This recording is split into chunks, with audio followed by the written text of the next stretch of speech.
یہ کوئی کشف الہام والا معاملہ بھی ہو سکتا ہے. اس امت میں تو یہ بین ہے. اس امت کے لیے غیر انبیاء کے ساتھ بھی ایسا معاملہ ہوتا تھا.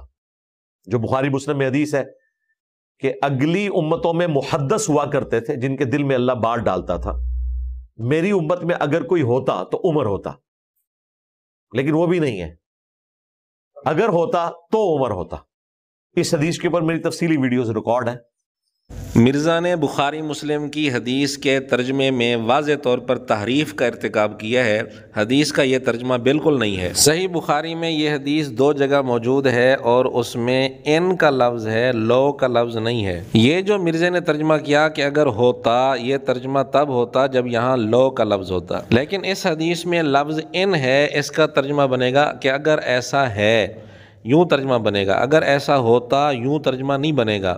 اور صحیح بخاری کے جو اردو تراجم موجود ہیں آپ ان میں دیکھ لیں تو ان میں بھی ترجمہ اسی طرح ہے کہ اگر ایسا ہے، اگر ایسا ہوتا، یوں ترجمہ نہیں کیا گیا. لیکن مرزا نے حدیث میں تحریف کرتے ہوئے پہلے تو ترجمہ غلط کیا کہ اگر ایسا ہوتا، پھر اس سے نتیجہ نکالا کہ ایسا ہے نہیں، یعنی عمر ایسے نہیں ہے. حالانکہ حدیث کا صحیح ترجمہ یوں بنتا ہے کہ اگر ایسا ہے تو وہ عمر ہے، اور اس کا مطلب یہ بنتا ہے، نتیجہ اسے یہ نکلتا ہے کہ عمر ان میں سے ہیں. اگر آپ مزید تسلی کرنا چاہتے ہیں تو فتح الباری میں اس حدیث کی تشریح دیکھ لیں.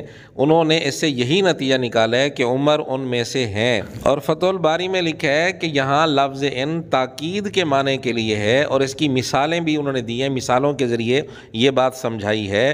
فتح الباری وہ شرح ہے جس کے متعلق مرزا کہتے ہیں کہ دنیا میں بخاری کی سب سے بہترین شرح یہی ہے. بہرحال مرزا نے حدیث کا غلط ترجمہ کیا اور اس سے غلط نتیجہ نکالا. یہ مرزا نے حدیث میں تحریف کی ہے، حالانکہ نتیجہ یہ نکلتا ہے کہ عمر ان میں سے ہیں، اور حدیث کا ترجمہ یہ بنتا ہے کہ اگر کوئی ایسا ہے تو وہ عمر ہے. یہاں اگر کا لفظ تاکید والا معنی پیدا کرنے کے لیے اس کی مثال فتح الباری میں ایک یہ دی ہے کہ ایک آدمی نے کسی کے لیے کوئی محنت مزدوری کی، کام کیا، اور کام کرنے کے بعد اگلا آدمی پیسے نہیں دے رہا تھا، تو وہ آدمی کہتا ہے کہ اگر میں نے تیرے لیے کام کیا ہے تو مجھے اجرت دے دے.